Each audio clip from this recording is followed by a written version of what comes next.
Nasionalisme terkikis pragmatisme bernegara, patriotisme tergerus kebutuhan ekonomi, dan nation interest ditenggelamkan oleh globalis cabal. Trump itu jelek-jelek begitu membangkitkan nasionalisme, membangkitkan deglobalisasi dan patriotisme di banyak negara, termasuk Amerika tentunya, dan juga kaum Sontoloyo sahabat Bosman. Idenya Trump menyadarkan bahwa kekayaan nasional itu sangat berharga nilainya, jangan dihambur-hamburkan ke asing. Lalu, pemerintah saat ini menerbitkan sebuah undang-undang sapu jagat yang niatnya baik tentunya. Namun menurut ilmu saya yang cetek ini, Omnibus Law tumbuh baik harus dengan kondisi tertentu atau di lahan tertentu. Harus ada prerequisite atau persyaratan yang harus dipenuhi untuk tumbuhnya Omnibus Law dengan baik, terutama produk yang akan menghasilkan hard currency. Kita paham niatnya, Omnibus Law adalah meningkatkan ekonomi Indonesia dengan meningkatkan investasi asing mudah masuk di Indonesia dengan FDI. Salah satunya, kita saat ini diharapkan menyelesaikan ribetnya banyak peraturan di daerah dan juga di peraturan pusat. Dan yang paling cepat adalah semuanya dipusatkan ke pusat sehingga daerah jadi simpel. Yang kita terus pertanyakan bukan Omnibus Law-nya, tetapi platform berpikir untuk membuat undang-undang tersebut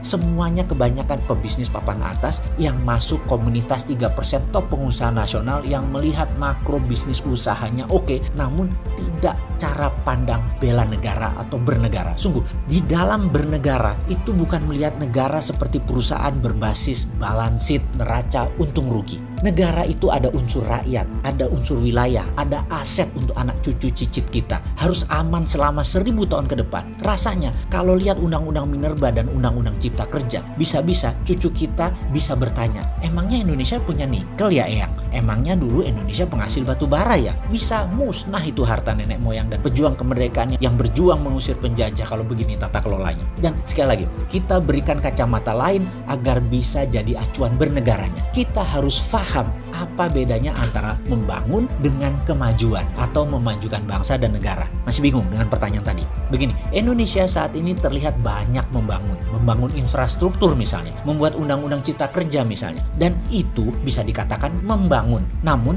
jangan sahabat bilang bahwa membangun itu bisa memajukan Indonesia. Belum tentu. Ya, Sontoloyo kamu, itu pasti ada di benak banyak sahabat saat ini. Bukankah tujuan membangun infrastruktur dan undang-undang Cipta Kerja adalah untuk kemajuan ekonomi? Demikian pasti ada sahabat yang berargumen. Apa jawaban saya? Iya, tapi belum tentu begitu. Kita harus melihat bagaimana dalam tanda petik cara Indonesia membangun dan dengan siapa dalam tanda petik membangunnya. Kita jelaskan sedikit pengandaian. Jika dalam rumah tangga, katakan Anda memiliki penghasilan 10 juta dalam 1 bulan. Lalu Anda mau membangun kamar tambahan dan ingin membeli 1 mobil lagi untuk kebutuhan keluarga. Anda menggunakan kartu kredit atau meminjam ke bank. Intinya Anda memakai uang orang lain di dalam membangun. Apa yang kamu lakukan dengan pendapatan tetap tadi yang 10 juta tadi? Anda tahu sekali bahwa uang bulanan tadi hanya bisa untuk membayar cicilan. Pokoknya tidak bisa. Pokoknya harus dari bisnis yang jalan. Dan Anda berharap kamar tadi Anda akan sewakan atau Anda akan koskan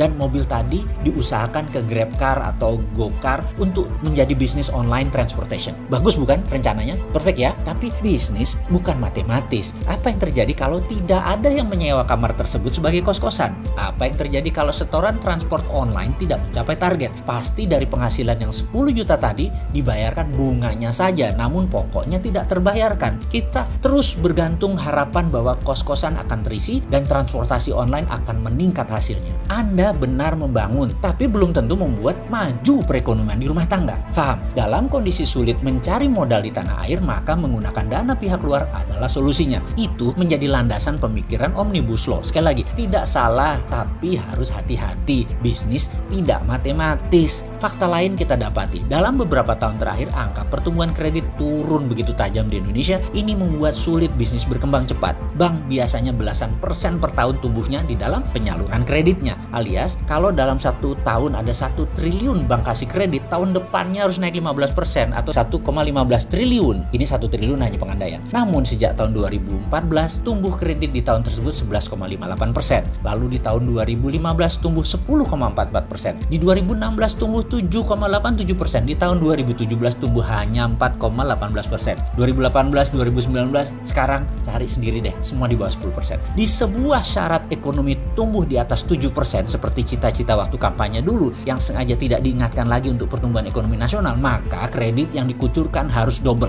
minimum 15%. Jadi keberhasilan pembangunan infrastruktur misalnya jadi tidak menunjukkan kemajuan. Lihat hasilnya Indonesia saat ini apa? Resesi. Dan bisa-bisa kuartal ketiga juga masih minus. Dan amit-amit jangan sampai kuartal 4 juga minus. Oh lupa.